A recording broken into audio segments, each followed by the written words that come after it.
IKEA itu sebenarnya toko furniture atau restoran sih? Welcome to Filosofi Dagang, let's break it down.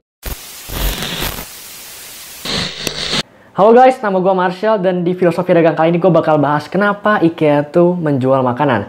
Padahal IKEA tuh sebenarnya toko furniture. Tapi sebelum kita ke pembahasannya, sabar dulu. Kita akan bahas dulu makanan apa aja sih sebenarnya yang ada dijual di IKEA. Jadinya kita langsung bikin aja nih. Ada 4 main course yang sebenarnya benar-benar jadi andalan IKEA. Gue nggak bisa bilang itu andalan, cuman tapi ini adalah 4 main course menu yang ada di IKEA. Ada bakso, ada salmon, ada fish and chips, dan ada yakitori. Ini yang paling baru, dan ini mungkin paling beda. Karena sisanya itu sebenarnya adalah makanan Swedia. Dan yakitori kayaknya itu makanan Jepang, seingat gue ya.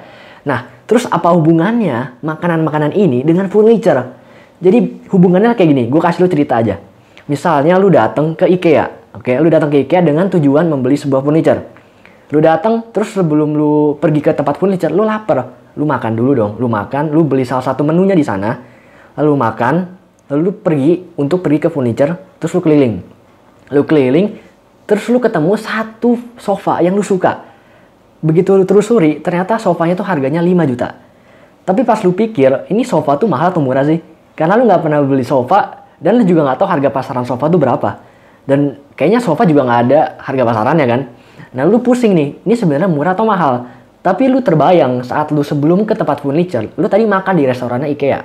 Di restoran IKEA ini lu makan salah satu menu tadi, yang merupakan menu premium, menu yang sebenarnya bisa di luar itu mahal, tapi IKEA menjualnya relatif murah. Tapi jangan bandingin harga di IKEA sama makanan di pinggir jalan, karena pasti beda ya. Kayak tempatnya aja beda, fasilitasnya beda, makanannya juga beda ya. Dan lu memikir kalau itu worth it, kayak gue makan, misalnya gue makan bakso tadi, bakso Swedia, itu kayak di bawah 50.000, kalau nggak salah 48.000. Itu udah murah banget dong. Dan lu berpikir kalau berarti IKEA tuh menjual barang-barang yang berkualitas tapi murah. Dan lu langsung mikir, oh berarti sofa juga begini dong, kan sama-sama IKEA. Oke, langsung disikat itu sofa sama dia, sama lu kan. Ini dikejar sama IKEA. Jadi mereka tuh nggak usah capek-capek dan nggak usah keluar duit untuk bikin pelang gede-gede. IKEA menjual furniture dengan harga terjangkau. Nggak usah kayak gitu. Dia tinggal membuat sebuah konsep untuk men-trigger orang-orang untuk berpikir kalau IKEA tuh menjual barang-barang yang berkualitas dengan harga murah. Dengan begitu dia hemat. Udah hemat, terus dia juga bisa bikin konsep yang bagus, ya kan? Terus menurut lu, apakah IKEA tuh rugi dengan dia menekan harganya? Karena kan orang-orang lain kan jual makanan western tuh mahal ya. Tapi kok IKEA jual harganya murah? Apakah dia rugi? Jujur gue nggak bisa jawab, karena gue juga nggak tahu. Cuman, gue bisa ngasih lu 4 alasan kenapa IKEA dapat cuan gede di furniture-nya. Jadi bisa nutupin di bagian makanannya, karena dia cuannya gede. Nomor 1. Semua barang-barang di IKEA itu adalah terbuat dari kayu atau kayu press. Jadi, harga modalnya itu murah karena bahan bakunya itu memang tidak terlalu mahal. Alasan kedua. Semua barang-barang di IKEA itu adalah DIY atau do it yourself. Jadi lu harus pasang sendiri, itu nggak langsung jadi. Itu lu bawa pulang dan lu harus jadiin sendiri. Dengan begitu, IKEA tuh menghemat ongkos kerja lagi. Tapi, kalau kita lihat sisi IKEA-nya memang IKEA untung, tapi kita harus lihat sisi ke kita sendiri. Kita kan merasakan sebuah experience lebih. Kayak kita masang Lego, tapi kita masang furniture nih, gede nih gitu kan. Kita merasa bangga juga. Akhirnya gue bisa masang furniture-nya jadi nih gitu kan. Itu menjadi sebuah experience lebih juga dan menguntungkan IKEA. Alasan nomor 3. Karena semua barangnya DIY, maka IKEA tuh bisa nge-pack semua barang-barangnya, semua furniture-nya yang tadinya gede itu jadi kecil, jadi box kecil. Sehingga kan hemat tempat nih. Jadi kalau mau shipping itu murah. Dia hemat shipping. Terus kalau ke konsumen, ini juga menguntungkan konsumen. Kenapa? Karena konsumen bisa bawa pulang langsung barang-barangnya. Jadi mereka nggak usah isi data lagi alamat di mana. Kan repot banget ya. Kayak lu abis beli, udah bayar, lu nulis lagi alamatnya di mana lah. Terus beratnya berapa lah, izin apalah, pusing lah itulah. Lu tinggal angkat aja sekarang, masukin bagasi, lu pulang, lu pasang. Oke, gitu doang, selesai. Kenapa IKEA tuh keren? Asal nomor 4. Ini mungkin lu bakal sering banget lihat, tapi lu nggak sadar. Jadi kalau lu ke IKEA, lu jalan-jalan ke IKEA nih, ke furniture-nya, ke makanannya, itu jarang banget ada karyawan. Kalau makanan mungkin lu bakal lihat, karena kan kita keliling. Kalau IKEA tuh kan sistemnya kayak kantin. Jadi kayak kita keliling, bawa-bawa, apa tuh, nampan ya. Terus kita ambil makanannya yang kita mau. Gitu aja sih.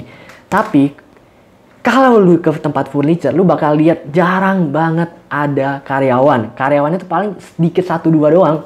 Dan itu sebenarnya hemat banget. Karena gimana ya? Dia nggak usah sewa orang banyak-banyak. Dan kita tetap datang gitu loh. Kita kan biasa Indonesia itu sering banget dilayani ya. Tapi di IKEA kita belajar untuk belanja mandiri. Tuh nggak? Kita lihat barang yang kita suka. Kita ambil kertas, kita ambil pensil, itu disediain sama IKEA. Kita ambil dua barang itu, kita tulis. Pensil dan kertas kita tulis, kita mau barang apa. Lalu kita bawa kertas itu ke gudang, kita cari sendiri loh. Kita cari sendiri itu di rak keberapa dan di tempat yang mana, itu cari sendiri. Kita ambil, kita dorong sendiri ke kasir. Di kasirnya ada orang pasti ya. Kasirnya ada orang, kita bayar, kita bawa pulang. Terus kita pasang sendiri, semuanya tuh sendiri. Cuman tapi kenapa IKEA itu sangat-sangat laku? Yaitu karena dia memberikan experience dari barangnya masih kotak sampai akhirnya jadi. Itu lu ada kayak rasa kebanggaan gitu loh. Itu yang membuat orang-orang kayak suka belajar di IKEA. Selain dia estetik, desainnya keren, dan juga harganya sih terjangkau sih. Menurut lu gimana? Apakah itu benar atau tidak? Apakah lu dapat inspirasi bisnis dari kayak IKEA gini?